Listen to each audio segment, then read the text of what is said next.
afternoon, everybody. Tony and David, can you hear me? Apologies. Yes, we can hear you, thanks. Hi, apologies for the slight delay there. Without further ado, I'm going to hand the floor over to you, Tony Banbury, Principal Deputy Special Representative of the Secretary General for the United Nations Stabilization Mission in Haiti, and David Wimhurst, who's Director of Communications for the mission. And just briefly to tell people here that at 4 o'clock today, there will be a further briefing here by Josette Sheeran, who is the Executive Director, as you know, of the World Food Programme, and she's back from Haiti and will be able to tell you more at 4 o'clock here in this auditorium. So, Tony and David, over to you with thanks in advance already. Thank you, Martin. Good afternoon, colleagues in New York. As Martin said, my name is Tony Banbury. I'm the Acting Principal Deputy SRSG in MINUSTAH, though for today, while Mr. Moulet is in Montreal, I'm the Acting SRSG. There are basically 2 points I'd like to share with you today, and then I'd be happy to take any questions. The first is to very clearly say that MINUSTAH is up and running. The mission is operating.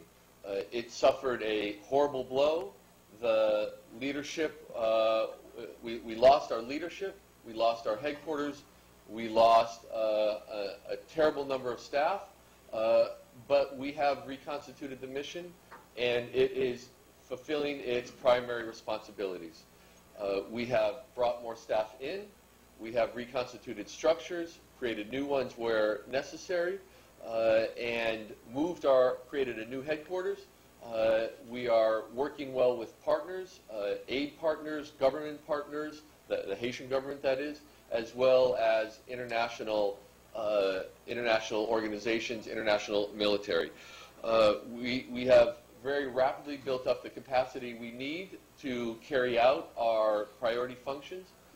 Mr. Moulet has developed new strategic priorities for our mission. We are now implementing them, and we are, in essence, doing what is the greatest challenge in responding to a sudden onset natural disaster, which is doing everything simultaneously. We are assessing, planning, coordinating, building capacity, and operating all at the same time. It's not easy. It's not necessarily always pretty. I don't think anyone in MINUSTAH is satisfied with what remains to be done, the fact that more still needs to be done.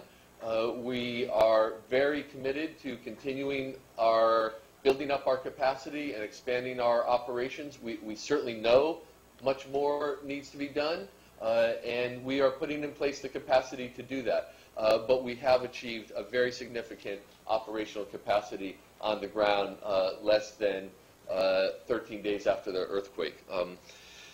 The second main point I wanted to share with you is to talk for a moment about the UN proposal for an international coordination architecture that Mr. Moulet is launching at the conference in Montreal today, or has launched already this morning. There is a very important need for coordination. There is a lot of talk about coordination, but the fact that there's a need for it and a lot of talk for it doesn't make it easy to accomplish on the ground. Coordination, in fact, is in a context like the one that exists now, is very, very difficult. There are a multitude of actors, many new to Haiti. Those actors have a multitude of roles, a range of perspectives, come from different cultures, are pursuing different priorities. And while I think everyone wants to do what's best for the Haitian people and Haitian government, really being committed to coordination and being willing to all move in the same direction, that's a true challenge. And the proposal that Mr. Moulet has launched this morning in Montreal is designed to coordinate and integrate the political sphere with the aid response sphere with the military sphere, and integrate it at all levels, at the international level, at the political level, and at the field level. In addition to that horizontal coordination that we're trying to achieve through this proposal at those three levels, we also have in that proposal plans to ensure vertical coordination between those levels. That is something that's particularly difficult to achieve, often is not done very well in other relief settings, and we're committed to making sure it is done well this time. That is to say, if ministers in Montreal today agree to certain strategic objectives and directions, then the political people in Port-au-Prince have to turn those strategic objectives into political guidance to the field operators, and then the people in the field have to actually find ways to implement relief operations consistent with that guidance. It sounds easy, but it's certainly not, because we need to have that full range of coordination across the whole horizontal spectrum, which is hard at all level, and making sure it does go down from the top to the bottom. And at the same time, from the bottom, from the field level, there needs to be a clear, concise articulation of prioritized requirements, which then need to be shared with the political level and endorsed here in Port-au-Prince, including with government leadership, which is key throughout the proposal, is the role of the Haitian government. And then those agreed prioritized requirements need to be shared with at the international level. The starting point for the proposal is that it must be outcomes driven. We need to be focused on the outcomes we are seeking to achieve in Haiti. We can't be focused on structures and processes. The structures and processes that are designed need to be designed to achieve or help achieve the outcomes we're pursuing. And the proposal being put forward by the United Nations today certainly is outcomes driven. Another starting point is we need to set and agree upon common objectives. What is it that we all together are trying to achieve? Again, that sounds easy, but it's not always done. If we can agree on those, then we're all moving in the same direction with the same vision. If we don't agree on those at the beginning, then we'll see different actors moving in different directions in Haiti, which we cannot afford. We also need to identify the common challenges. What are the biggest obstacles or challenges that stand in the way between our current capabilities and the outcomes that we are trying to achieve? If we have a clear identification of those challenges, then we will be much better as a collective group in overcoming them. We also need to agree on the principles of coordination that we're going to follow. Everyone supports coordination, the concept. It's a different matter when we're in clusters, humanitarian clusters, or political groups for the different actors to agree to go in that common direction and perhaps not do exactly what they would normally do were they responding on their own in an uncoordinated manner. We, as part of this proposal that Mr. Moulet is presenting, we are proposing clear objectives or outcomes to be pursued at the international or capital level, such as the conference in Montreal today, at the political or Port-au-Prince level, and at the field tactical level. Those proposals are specific, though not overly detailed or bureaucratic. They are driven by the outcomes we want to achieve, but the structures are also there. Again, a key theme to this is Haitian government leadership. This can only work if the Haitian government clearly takes a leading role and is strongly supported by a coordinated international community across the spheres of political, development, and military. The last element to share with you on this proposed coordination structure is something that we have established here already called the Joint Operations and Tasking Center.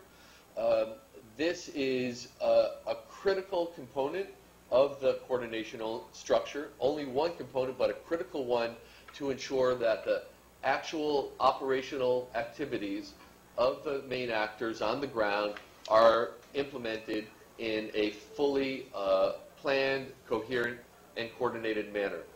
Essentially, what the Joint Operations and Tasking Center, or JOTC, will do is it will receive the prioritized humanitarian requirements from the humanitarian cluster system through OCHA. OCHA will be one of the components of this JOTC.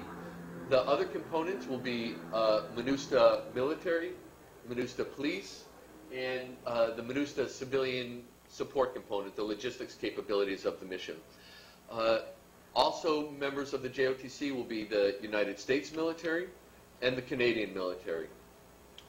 Those are the main operational actors on the ground, with OCHA representing the spectrum of humanitarian agencies.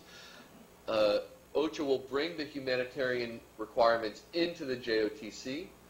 The JOTC will then plan on how to achieve those requirements, whether it's food in a village or healthcare in a city or whatever it is.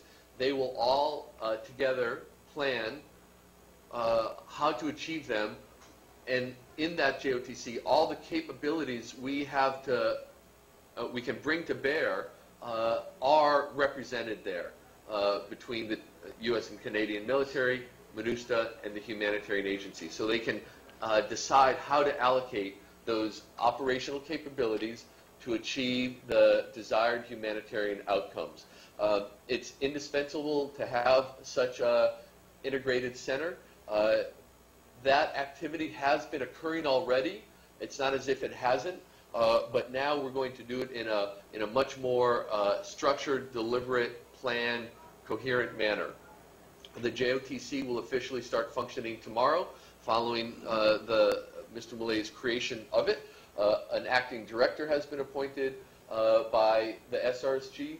An acting deputy director has been appointed by the humanitarian coordinator. The United States military is dedicating significant personnel to it. And the JOTC will be up and functioning 24 hours a day, 7 days a week, starting tomorrow. So just to end my remarks, the proposal that the United Nations proposal that Mr. Millet has put before the Montreal conference today is extremely important.